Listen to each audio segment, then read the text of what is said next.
తెలంగాణలో పార్లమెంట్ ఎన్నికలు సమీపిస్తున్న వేళ రాజకీయ వాతావరణం రోజు రోజుకు వేడెక్కుతోంది. రాజకీయ నేతల మధ్య మాటల యుద్ధం ముదురుతోంది. సీనియర్ నేతలు సైతం తమ మాటల్లో వాగ్దాటిని పెంచుతున్నారు. ఫైర్ బ్రాండ్ నేతలైతే ఇంకా చెప్పనక్కర్లేదు. కొన్నిసార్లు మితిమీరి కూడా మాట్లాడుతున్నారు.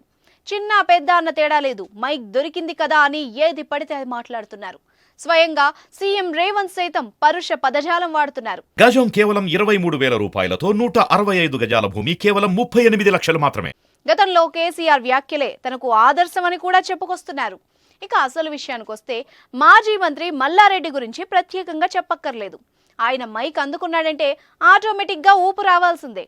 ఆ ఊపులో మల్లారెడ్డి కాస్త మాస్ మల్లారెడ్డి అయిపోతాడు.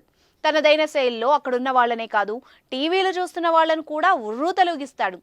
మల్లారెడ్డి మాటలకు బీఆర్ఎస్ శ్రేణులతో పాటు ఆయన అభిమానులు ఆనందిస్తే, వ్యతిరేకులు మాత్రం మల్లారెడ్డి ఓ పిచ్చోడు, ఏది పడితే అది మాట్లాడతాడని లైట్ తీసుకుంటూ ఉంటారు. ఇదిలా ఉంటే మల్లారెడ్డికి ధీటుగా కాంగ్రెస్ పార్టీలో మరో నేత తయారవుతున్నాడు. ఆయన ఎవరో కాదు, బండ్ల గణేష్. అవును, బండ్ల గణేష్ అనగానే కాంగ్రెస్ శ్రేణులతో పాటు బండ్ల అభిమానులు కూడా ఫుల్ జోష్లోకి వస్తారు. అయితే గతంలో కాంగ్రెస్ పార్టీ అధికారంలోకి రాకపోతే బ్లేడ్తో గొంతు కోసుకుంటానని బహిరంగంగా ప్రకటించి అబాసు పాలయ్యాడు. ఆ ఉదంతంతో కొన్నాళ్లు స్లో అయిన బండ్ల ఈసారి అసెంబ్లీ ఎన్నికలు జరిగిన రోజు సెన్సేషనల్ కమెంట్స్ చేసి మళ్ళీ ట్రెండ్లోకి వచ్చాడు.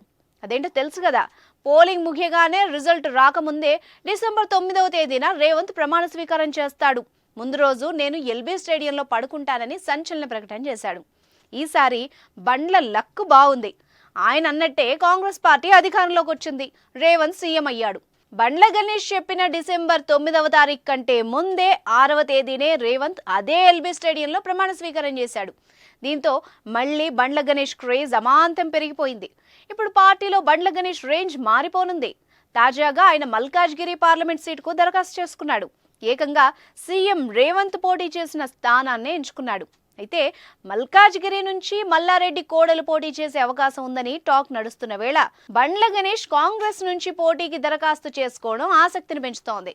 దరఖాస్తు చేసుకున్న రోజే బండ్ల గణేష్ గాంధీ భవన్లో ప్రెస్ మీట్ పెట్టి మరీ మల్లారెడ్డిని ఉతికారేశాడు. మల్లారెడ్డికి మతి భ్రమించి పిచ్చి పిచ్చిగా మాట్లాడుతున్నాడని ఫైర్ అయ్యాడు. సీఎం రేవంత్ రెడ్డిని ఏకవచనంతో పిలిస్తే ఊరుకోనని హెచ్చరించాడు. విద్యార్థుల రక్తాన్ని పీల్చి మల్లారెడ్డి ఫీజులు వసూలు చేస్తున్నాడు అన్నారు. మల్లారెడ్డిని కాంగ్రెస్ పార్టీలోకి వచ్చినా ఎట్టి పరిస్థితుల్లో తీసుకునేది లేదని స్పష్టం చేశారు. డబ్బు ఉందన్న అహంకారంతో మల్లారెడ్డి మాట్లాడితే తగిన రీతిలో బుద్ధి చెబుతామన్నాడు. ఇదిలా ఉంటే ఒకవేళ బండ్ల గణేష్ నిజంగా మల్కాజ్గిరి నుంచి పోటీ చేస్తే అసలు మజా అప్పుడుంటుందంటున్నారు రాజకీయ విశ్లేషకులు. అసలే మల్కాజ్గిరి తన అడ్డా అని చెప్పుకునే మల్లారెడ్డికి బండ్ల గణేష్కు మధ్య అసలు సిసలైన పోరు ఖాయం అంటున్నారు. చూద్దాం మరి ఇద్దరి మధ్య మాటల తూటాలు ఎలా పేలనున్నాయో.